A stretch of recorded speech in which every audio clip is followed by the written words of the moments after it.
Ladies and gentlemen, I'd like to welcome Dato Abdul Kadir Mohamad to the studio. Welcome, Dato, and congratulations on being the recipient of this inaugural Outstanding International Relations Book Award 2021 in commemoration of the 30th anniversary of the establishment of the Institute of Diplomacy and Foreign Relations. Thank you, Zul, for the introduction.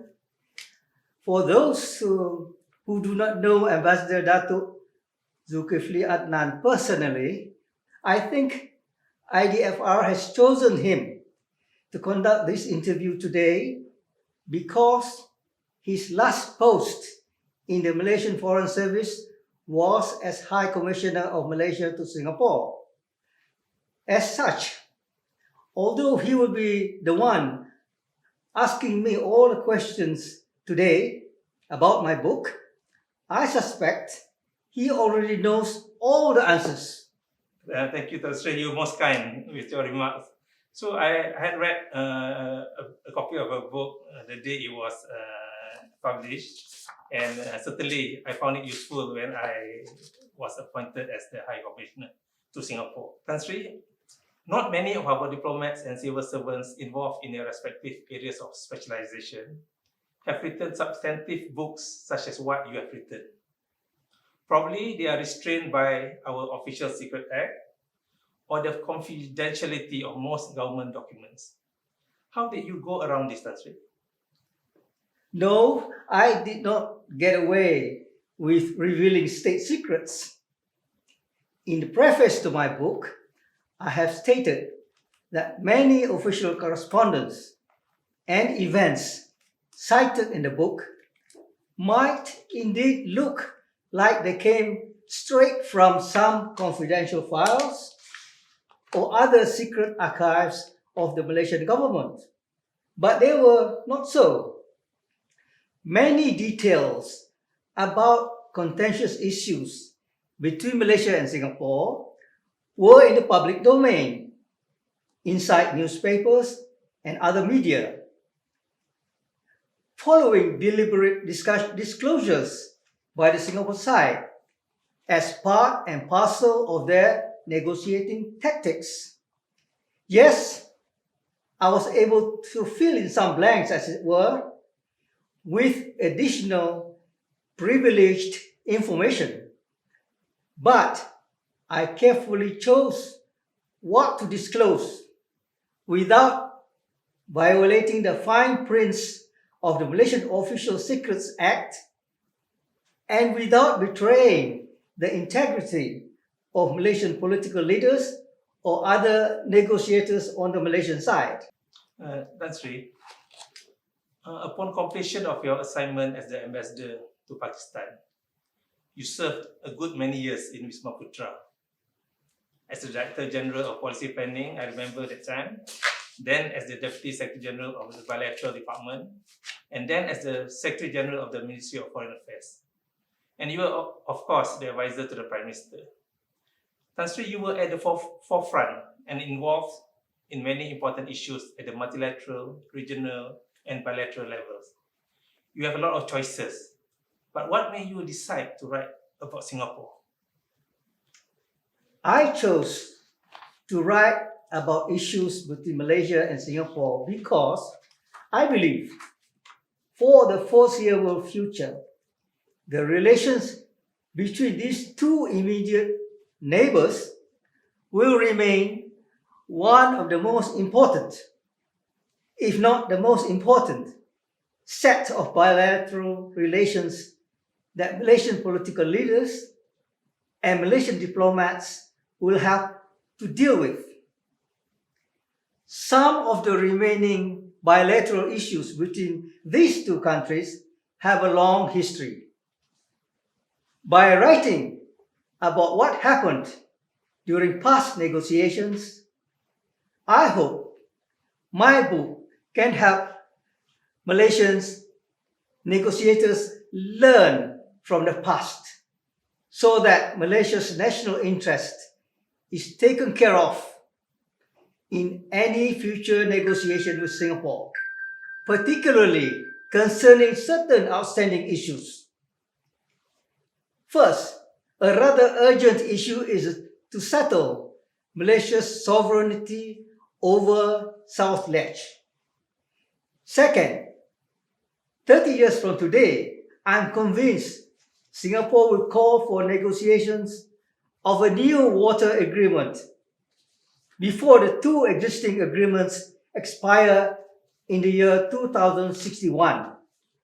And third, I feel strongly that the outdated and congested causeway needs to be replaced by a modern-day bridge with 3 lanes traversing both ways.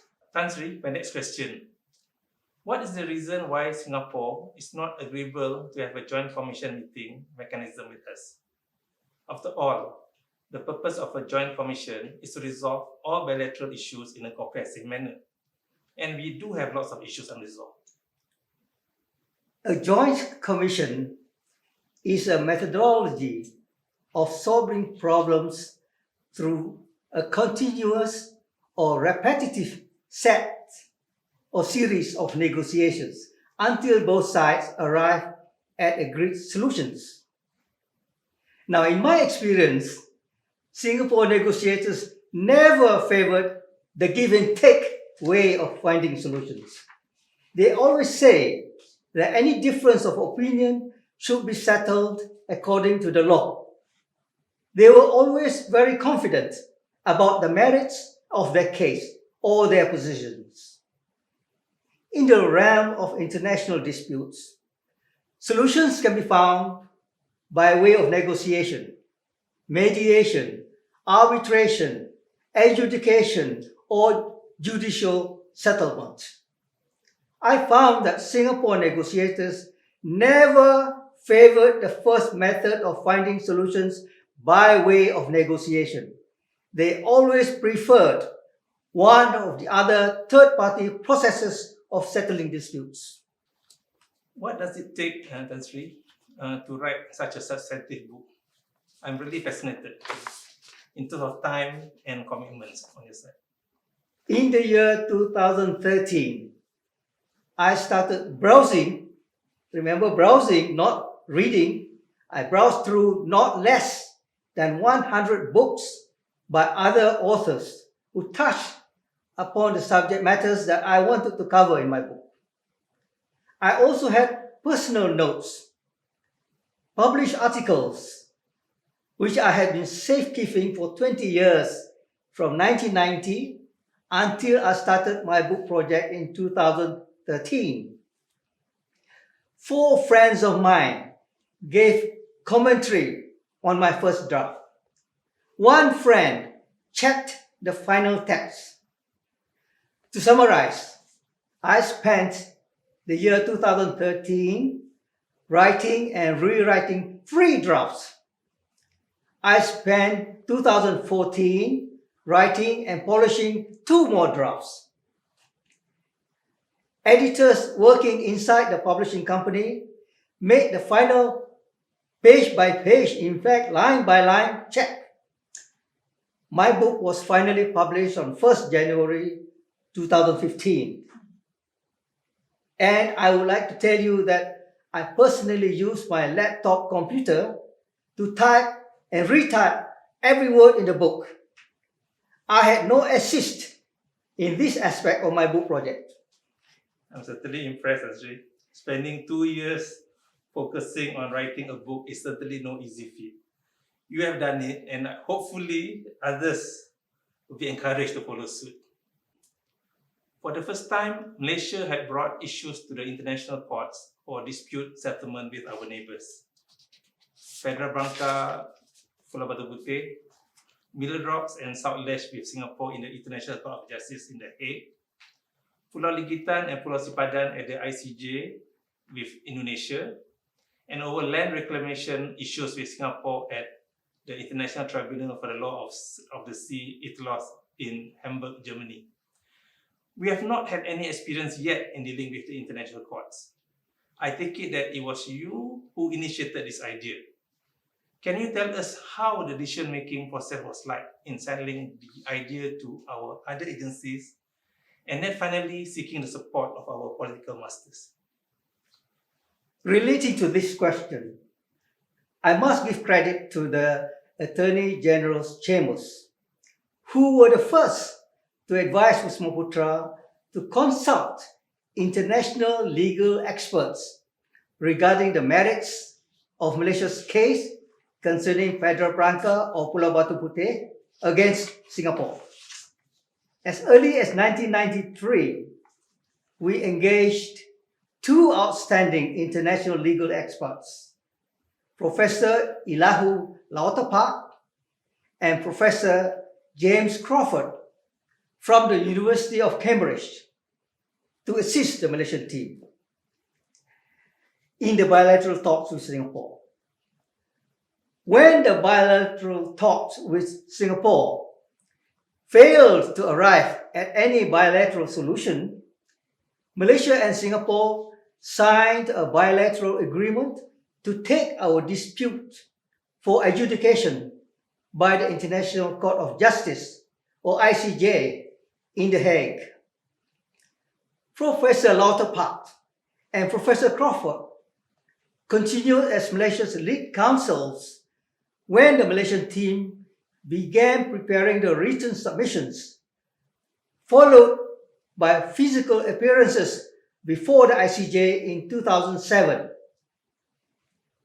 The rest of the story, as they say, is history, and my book summarized that history.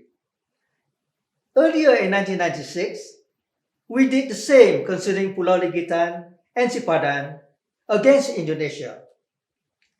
I have also written about this case in a separate small book published by the Institute of Diplomacy and Foreign Relations, IDFR. As usual, all decisions to go to the ICJ and to the International Tribunal for the Law of the Sea were obtained from the Cabinet after presentation of Cabinet papers by Wisma Putra. And I would like to take this opportunity to pay tribute to both Professor Lauterpacht and Professor Crawford, who have since passed away. May their souls rest in peace. I remember Tan Sri, Professor Lauterpacht and Professor Crawford working late nights into the early mornings, preparing for the cases before the courts. So you know now, yes. Ambassador Zhou is part of the team.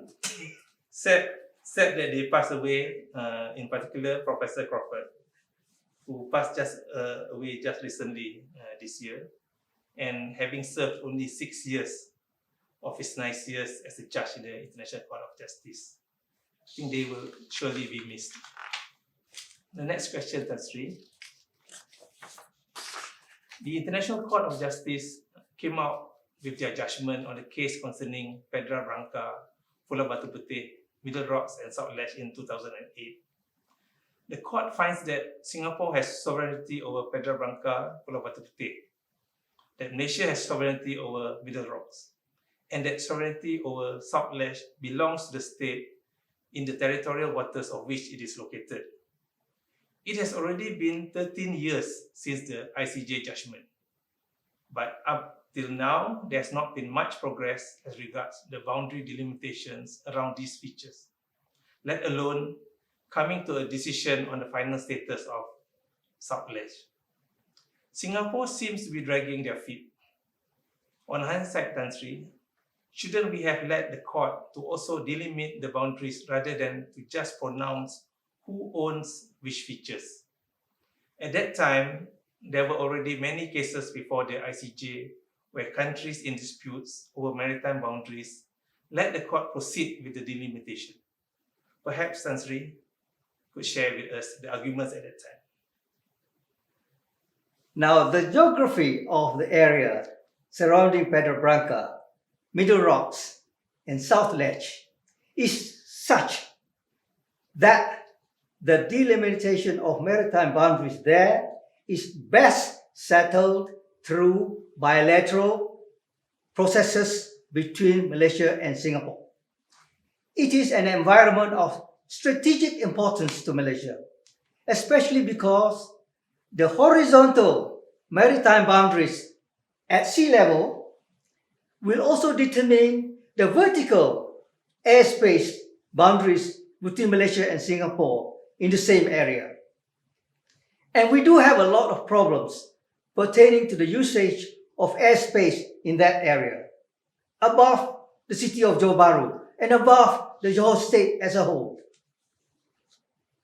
By all known international legal definitions, South Ledge should appropriately belong to Malaysia. But the sovereign ownership of South Ledge remains unsettled due to Singapore dragging their feet in the bilateral talks concerning this matter. I think it is quite practicable to allow the ICJ to determine the maritime boundaries between Malaysia and Singapore in that geographical area. But before that can take place, Singapore needs to formally acknowledge that the sovereign ownership of South Ledge belongs to Malaysia. On another subject, Tan Sri, there was at one time a lot of hype about the high-speed rail project between Malaysia and Singapore. The high-speed rail being a game changer. It was the buzzword at the time. But now it has been suspended indefinitely, and we had to pay a penalty to terminate the agreement. From game changer, it became game over. I guess the government at that time, which took over in May 2018, must have thought that the project would not benefit Malaysia. Conversely, would the project benefit Singapore much more at the expense of Malaysia? Your comments, Asri? Now, I am not an economist. I must confess that I would not be able to say anything intelligent about costs and benefits, especially regarding the sharing of costs between Malaysia and Singapore for the construction of the entire high-speed rail project. Nor is this story part of my book. The only thing I know was that Singapore had refused to share, on a 50-50 basis, the final cost of the project. They wanted to pay only for that part of the railway infrastructure which actually traversed the island of Singapore, which was very short and very little. At the same time, however, Singapore would want to collect 100% from the sale of tickets of passengers traveling from Singapore to Kuala Lumpur using the high-speed train. In that broad sense, the completed high-speed rail project would obviously benefit Singapore more than it would benefit Malaysia. I see. There were talks that time, Tan Sri, about the cost and benefits of the high-speed rail that was being discussed. One of which was that the high-speed rail would impact on international flight, diverting from Kuala Lumpur to Singapore. So that was the worry and discussion and the debate during that time. Now, that's part of the cost and benefits question, Yes. which I will be able to answer. You need an economist and a financial expert to answer that question. Yes, definitely. Tan Sri, when negotiating with Singapore, we seem to be at a disadvantage in terms of record keeping and interagency coordination. They are known to even record casual and informal conversation between our leaders, ministers, and among our senior officials. This will be duly recorded and used in appropriate circumstances. For example, in the ICJ cases, they have made such quotations. Shouldn't we do the same? Now, any officer would find himself or herself at a great disadvantage in any negotiation if he or she does not have all the necessary information, including accurate records, as you said. That was why I personally made a habit of keeping personal notes on all important matters that I was involved in during my service. In particular, the 18 years of my service with the government of Malaysia between 1990 and 2008. You mentioned in the postscript of your book, Tan Sri, that Malaysian negotiators may need to think and act exactly like their Singapore counterparts. Are our negotiators too polite and not aggressive enough, or do not have the proper skills and knowledge in the conduct of negotiations? Yes, I would say that all Malaysian negotiators must not only know their briefs, but they must also be well versed about the negotiating tactics of their interlocutors. And equally important, Malaysian negotiators must also understand the mindset of their opponents. That is what I meant by saying that Malaysian negotiators might need to think and act exactly like their Singapore counterparts. It is very difficult to win any game unless both sides play by the same rules. That's right. We have just a few minutes left. Any last words for the audience, Tan Sri? There is only one final thing that I wish to say. All Malaysian negotiators must thoroughly prepare and must be equipped with a complete brief of all aspects of the subject matter to be negotiated. Preparing for any negotiation is equally important as managing the actual negotiation on the day of the negotiation itself. Thank you, Tan Sri, for your thoughtful insights and taking the time to be with us for this program. I'm sure the audience will find your session interesting as much as I do. Relations with Singapore is very important for us, and you have succinctly and meticulously put your thoughts in this award-winning book. Your book is definitely a must-read among diplomats, practitioners, and students of international relations. Congratulations once again, Tan Sri, and thank you.